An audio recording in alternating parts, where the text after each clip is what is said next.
Good evening, tubers of the RC universe. Welcome to RC Helicheck UK. Today we are going to be looking at something rather different. You may remember on one of my videos that I showed you a box and it had that in it. That is an XFly B1 bomber and it is powered by two 70mm fans, and it belongs to my mate and fellow club flyer Tom. He's up here with his girlfriend Gabby. Say hello, guys. Hello. That was a big guy. Yeah, well, we're going to have a quick look at this, see if there's any do's, don'ts, goods and bads, and you guys are going to follow along with us. Hopefully we'll get time to put it together in a time-lapse video. Shouldn't take us that long to know this. It's probably held in by 3 screws, but you'll be here all the way, guys. So let's crack on.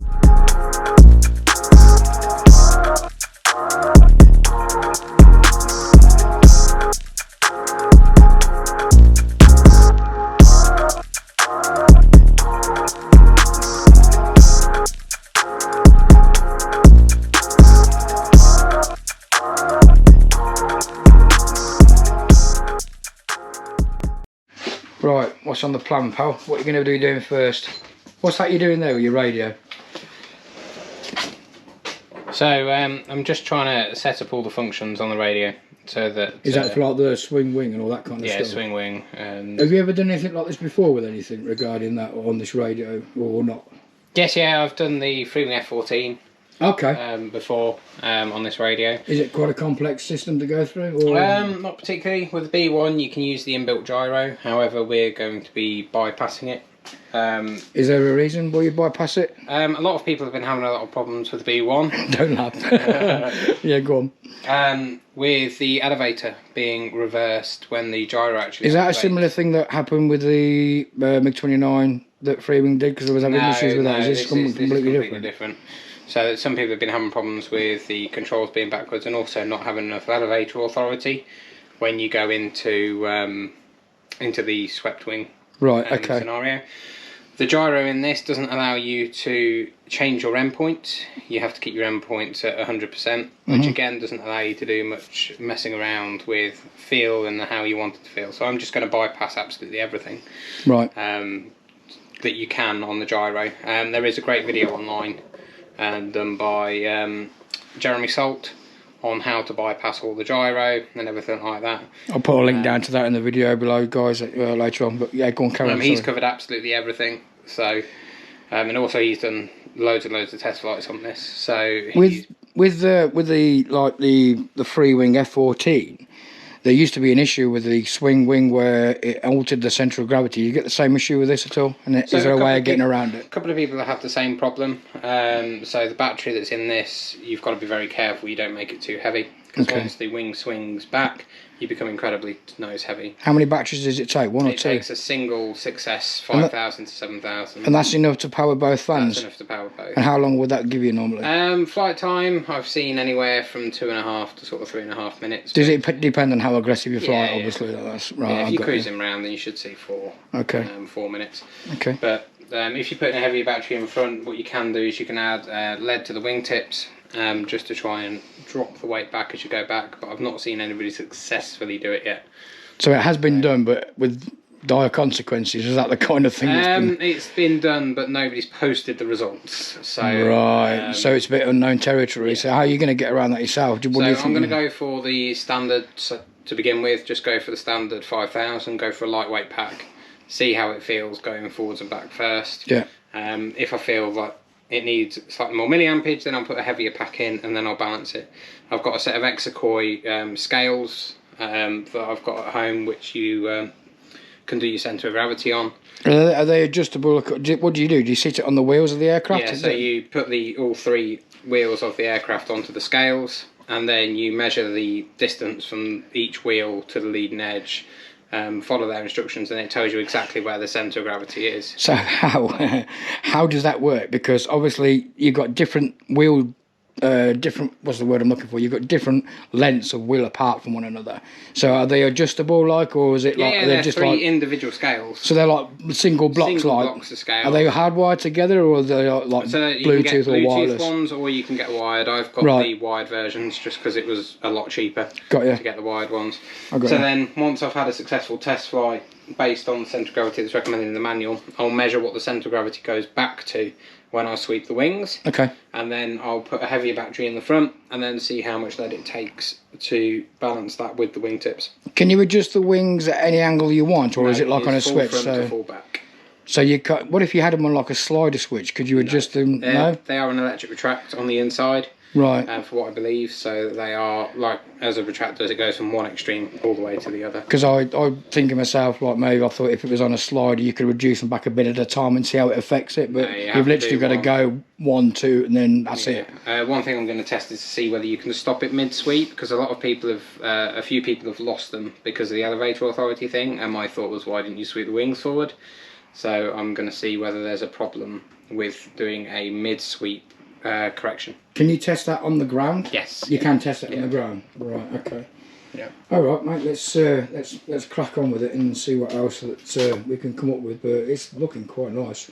What's the stuff that you've coated it with? Because I noticed it's got a bit of a sheen on it. Yeah. So it's been coated in a coating called Poly C, done by rcworld.co.uk. There's no sponsorship there, guys. No. It's literally just a product that Tom's been experimenting with. It looks really good. Yeah, so it just needs another coat or two, because there's still parts where the Poly C is still showing through a little bit. Okay.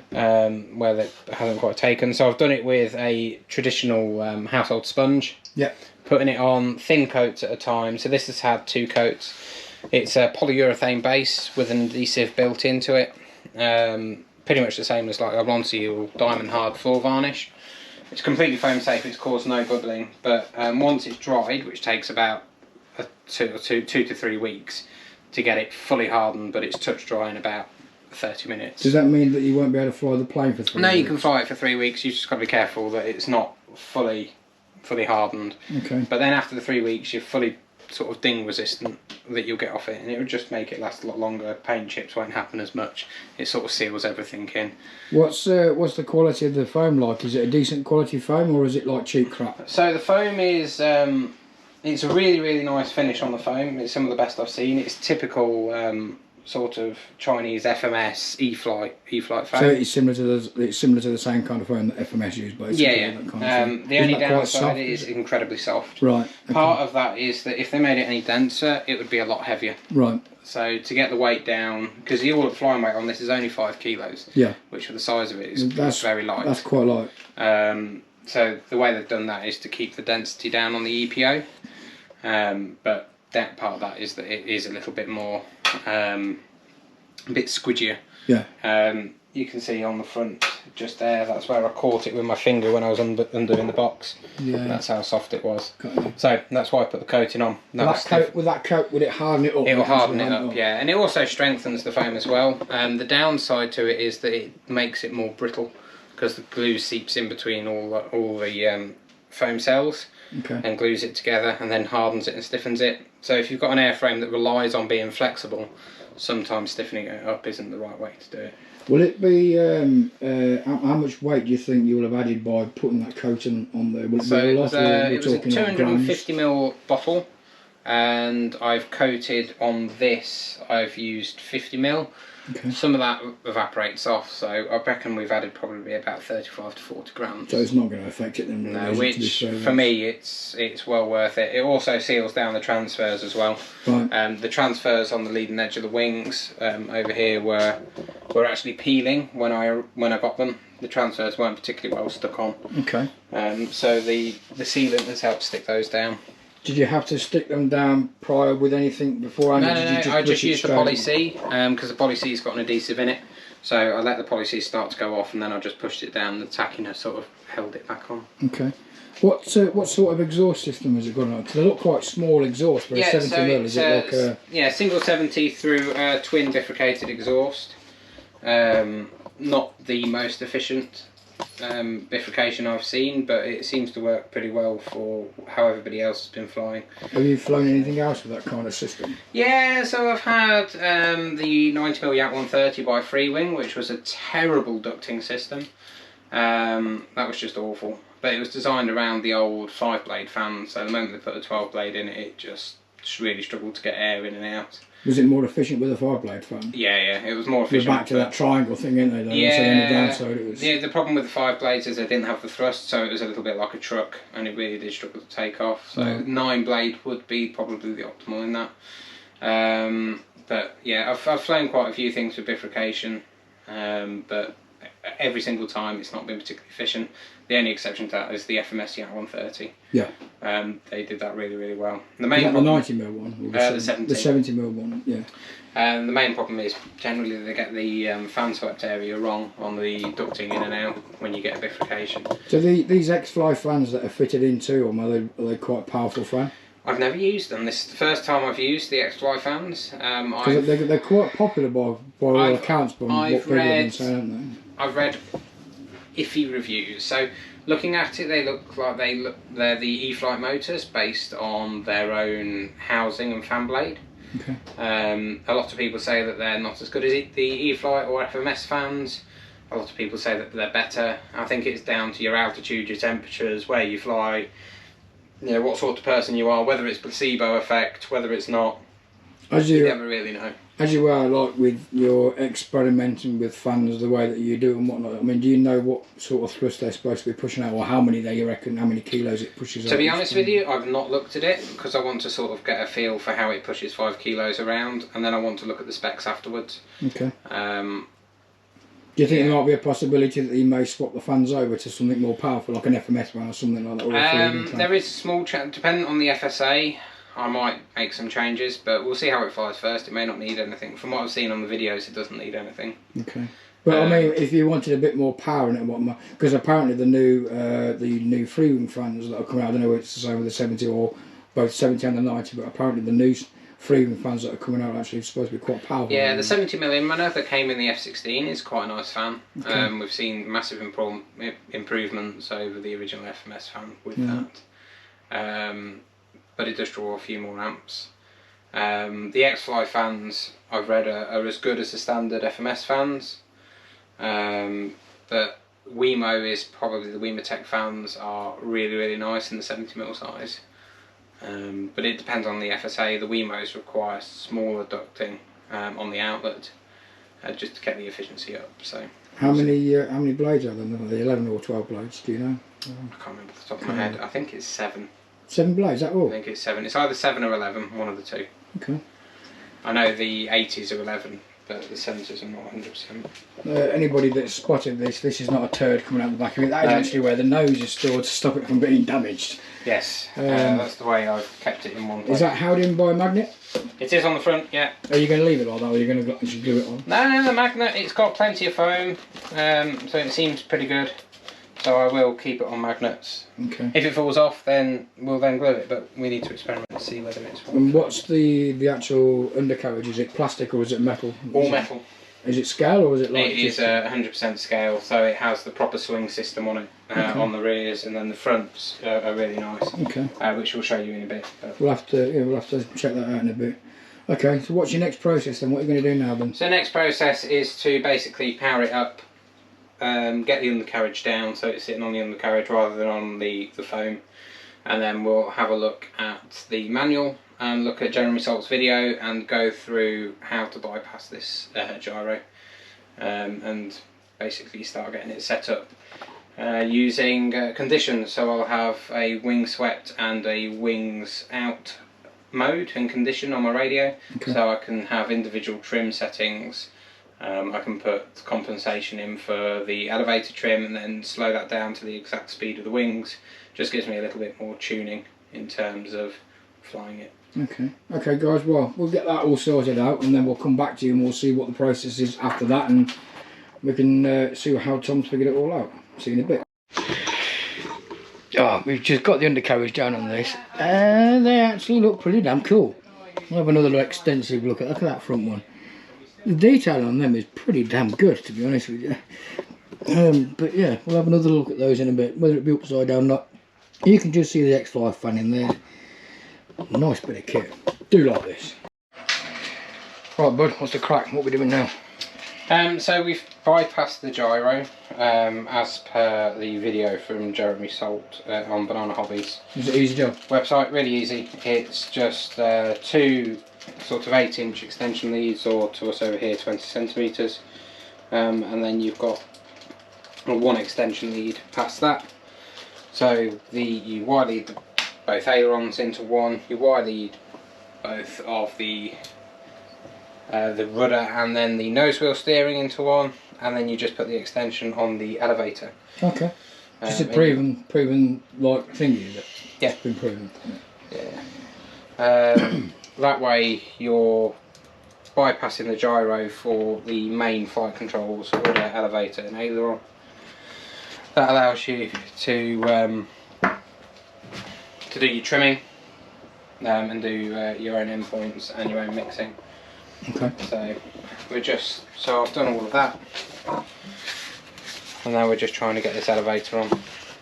And how is that? Is that a metal rod? Is it aluminium? Yeah, just an aluminium. Oh, it's aluminium, is it? Yeah, just an alley rod. For our American guys, that's aluminum. Pushes through. Servo arms on there. You've got the grub screw for the link in one of these little bags down here. I've screwed up one side already just because it makes life a lot easier. And just lay it flat. Get the bolt that I need. It's quite a big bag of bits by the look of it, and it comes with it. Is there quite a lot in there? Yeah, there's quite a lot. Most of it's sort of wing mounting hardware, which is the bit that you really need to pay attention to on this. But again, following Jeremy Salt's video, you've got no problem at all. Bit of a fiddly job. Yeah. I need a different screwdriver. Are they hex drives, are they? Yeah. Right, a 2mm hex nut on the hex bolt. Yeah. 2mm. 2mm driver. Are all the screws in this hex, or are they a varied combination of hex and I haven't looked at them all, but it looks like they're predominantly hex. Yeah, it appears to be that way. I prefer hex than Phillips. Phillips heads, they seem to strip so easily. Yeah, so there's no play. One really nice thing that they've done is that they've threaded, obviously, a thread on the end of here, so that it's got the actual grub screw's got something to grab hold of. What would have been nice if they'd have extended it a little bit further, because then you could have put a nut on the end as well, just as extra security. If they're bothering to thread it, it might as well be slightly longer. Yeah.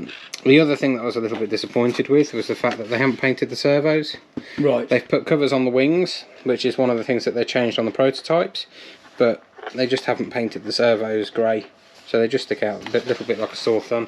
And it's the same on the other side. I'd imagine it'd be quite easy to get some colour to match though, wouldn't it, I would have thought? Yeah, take it to your local home base, B&Q, or in America, Lowe's. Just get a paint match tin. Yeah. Job's done. Okay. So just get the grub screw in this, and then I'm not going to do this up yet. I'll get it all plugged in and powered on, and then I'll tighten it up once I know that all the servos are neutralised. Okay, and that's where we will come back to the video, guys. Right, tails going on. How far do those carbon rods go through? So the carbon rods are about that long. Okay. They are long enough. The 3 bolts that are in there are long enough to deal with it.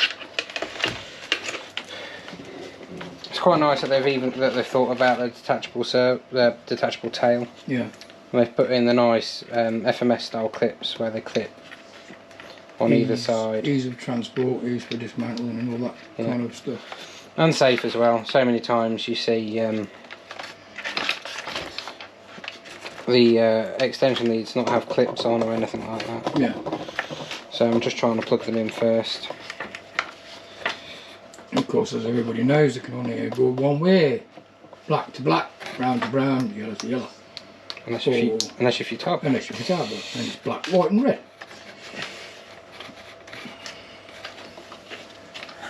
So 2 bits of carbon tubing and 2 bolts are what hold that in place, I believe. Yeah. Put it down. Yeah, there's that. This is a real pet peeve of mine, is that they've put the LED on a 2-pin JST type lead going into a 3-pin servo lead. It's a bit pants. Which just means that it can't be held in. Yeah. It's so easy just to fall out. What are you going to do? Put some tape around it? So I put some tape around it, but what I'll probably do is change the plug. Either change the wire end to a servo plug, so it fits straight in, or change this end to a JST. Right. Because obviously you don't need any signal for LEDs unless they are RGB addressable, yeah, which these ones aren't. So we'll get a little bit of tape and do that now. Okay, we'll come back to that, guys, when it's done. Plenty of room to put the wires, I take it? Yeah, tons of room.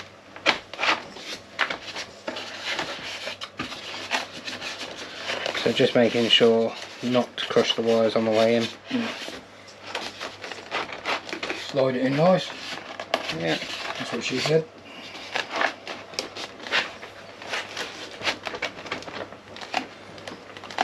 And just ease it on, and then it's 3 bolts. You've got one on the top, one on the bottom, and then it's 2 bolts. Just one on top, one on the bottom. I suppose that's where the carbon rod keeps the yeah, keeps it from twisting, really. Okay, no need for you guys to see that. Back in a bit. Okay, that's the tail on, guys. Not going to connect it up yet. Going to get everything sorted out first and then do that afterwards. So, wing, yes? Yes, wing. So what's the process then for this? So the wings are next.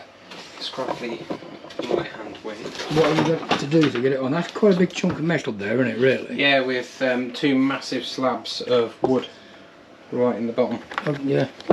For your spar. Yeah, got that. So putting the wings on is slightly different to what you would normally do, because obviously this has a variable geometry wing. So you connect all your servos up, they get tucked away. You've got a nice little holder for your servo wires, yeah, further in, but you don't connect the ball link up until you've got both wings on. The reason being is that when you sweep the wings to be in a swept position, you need to make sure that they're flush against the back edge of here, right, and then you adjust the ball link to the correct length. I've got you. That means that when you then extend the wings, your wings are going to have an equal angle. Equal angle of but also part of that is not connecting the flaps up with the control rod. You do the flap control rod once the wings are installed. Okay. Again, that's so that you can make sure you've got the angle of the flaps on. If you've got it wrong and you power it up and you sweep the flaps will catch on there and possibly strip the servo. I was going to say, effectively either strip the servo or definitely your flap. Okay. So the wings go on with a standard, well, not a standard, but a 4-point metal piece. Just follow the manual as per. You bolt it in, and then there's a bolt that goes through the centre. The bolt that goes through the centre drives into here. That is really important. If you don't put that bolt in, the wings actually can flex left and right, and I've seen it where the wings have been up at like a 30-degree angle, just because somebody's forgotten to actually bolt the wings down. Okay, and is there a bearing in the wing that they slide into? Yeah, so you've got a dual bearing, quite substantial bearings on the inside of the wing. They look like pressed bearings. No, they are just pushed in. They're just standard roller. You can see where the coating has been put on versus not put on. Yeah. But yeah, that pin goes straight through the centre of those. Yeah. With quite a tight tolerance. So okay, right. We'll get that done. Okay, we'll get that done, then we'll come back to you when it's finito. Right, wings have been put on. Go for it, Tom. What we got then? So, wings now on as they should be. 2 screws on that piece that goes through the centre of the bearings with a screw down the centre. Okay. We then made sure using, well, just plugging it in and powering it up, that the retract servo that's in here actually pulled the wings as far in as they could do on the arms without it being connected. Right. And then we connected this rod up to the leading edge of the wing. So do you have to have the motor set in so that the wings are in for you to do that, not out? So yeah, they need to be at their longest, pushing out for the wings to be in. Okay. So the idea is that you do it whilst it's all connected and plugged in, so that you can make sure that this stop that's on the back here is flush and tight being the key thing, against this metal plate, so that when you try and pull it, there's no movement. Right. If you have any movement in that, then obviously you're going to get less control authority, and also it's not going to be as stable. And the wings, when they're swung out, are they fairly good? Like there's no stretchy or tendency for them to be able to lift or anything like that? No lifting at all. That's why the key is to put that centre bolt in there. If you don't put that centre bolt in, then the whole thing can flex. You suddenly get a lot of dihedral. Yeah. Basically. So the next thing to do is to do the flat linkage. As you can tell, that's not being connected. Yeah. So what you do is you make sure that it is flush on the top. Make sure it's powered as well. So when the wings sweep back, it automatically raises the flaps to a predetermined position. Right. So this is why we do the flaps now, so that when you plug it in and you try and sweep the flaps, if the linkage was slightly wrong, you'd end up catching the flaps, ripping them off. Okay. Is there any way we can see the wings open up? I know you can't close them until the flaps have been done. What we'll do is we'll do the flaps, we'll get it all done, and then we'll take it outside and we'll show it outside. We're just lacking in room in here. Yeah, okay, fair enough. Brilliant. Right, we'll get that done, guys, and then we'll come back. Wow, here we go, guys. This is a monster. Wings are all sorted out. Tom's just putting the elevator in the back with the control rod, ball link control rod, just sorting that out. Temporary battery, just to see it all working. Lit up like a Christmas tree. Still a bit windy up here. Doubt we're going to get a maiden on this, which is really annoying. What do you reckon, Tom? Nah, probably not. No, it's the light's starting to fade as well. It's currently 8 PM here in the old UK of crap, and it's still blowing gusty winds as well. So, but as it stands, this is it. It is virtually finished. We'll get Tom to swing the wings open in a second. He's just doing the important bit, which is ordering us food, and then you better see these wings swing open. But look at this, guys. Yes, there's a couple of things left to do on it. We've still got to screw down these wing panels, so you'll see that they're loose. Yeah. Because we've bypassed the gyro, we've also got to do the elevator compensation for wing sweep. Okay. Which is up elevator.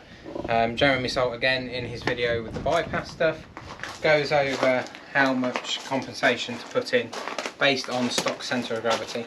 Have these wings got weights in them? Are they? Yeah, so they already have weights part way down the wing already to try and help bring it back. We'll see if that's enough. I think it probably is. A lot of people have said that it feels slightly tail heavy while it swings out, and it feels slightly nose heavy when it's wings in. Is that going to be something that you're not going to be able to test until you've actually flown? Basically, yeah. Ooh, it's going to be a first fly test. However, I've seen quite a few people with the bypass manage to fly it quite successfully.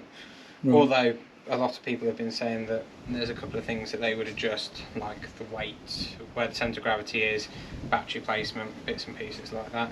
There's plenty of information online from other people that have done this. Yeah, all in RC groups. At the minute when I checked, there were about 156 pages of people trawling through what's good, what's not, all the way from the pre-production version to the production version. Yeah. I mean, confidence in this airframe is quite high. They had for 4 of them, and they did over 1,000 flights combined between them, and went through things they didn't like. So, yeah, I'm quite confident it's going to be okay. Awesome. So I'll just give you a quick view, basically, of the wing sweep mechanism. It's quite nice. It's quite slow. Okay.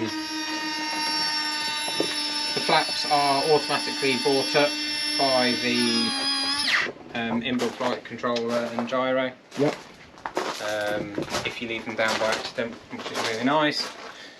You've got your ailerons on the outboard, your full flying elevator, your rudder, and obviously you've got your flap. The flap, they say a maximum of 10mm deflection. Okay. So we're going to have to tone that right down, but yeah, that's another thing to set up. So next is control throws, endpoints, yaw rates, and centre of gravity, and then we're good to go. Okay, that's excellent. What do you reckon for tomorrow, gala day? Yes or no? Probably no. Yeah. Probably no. The wind speed is still 21 mile an hour. Yeah. So the chances of getting a flight in tomorrow are very slim. To be honest with you, maiden in something as big as this is probably not a good idea on a gala day when you've got a lot of people here. So, okay guys, well, you heard what Tom said he's got to do. I think we'll leave the video here for now. And then the next one that we'll do will be the actual thing, maiden. I think that'll be the one to go for next. What do you reckon, mate? Yeah. Definitely. Hope you've enjoyed this, guys. bit of something different. I know it's not mine, doesn't matter. I wanted to see this thing built. I wanted to see Tom's reactions to it, problems with it, because there's been a lot of ups and a lot of downs about this bomber. But as you can see, it's a nice bit of kit. So, click the like, click the subscribe. Watch out for more content on this aircraft. It will be on my channel. It'll also be on Tom's channel. He's doing his channel and redoing it. Coming up with a new name. As soon as that comes out, I'll put a link down below. He's got a lot of great stuff on there already. But yeah, cheers for watching, guys, and we'll see you next time with a maiden. Go for it.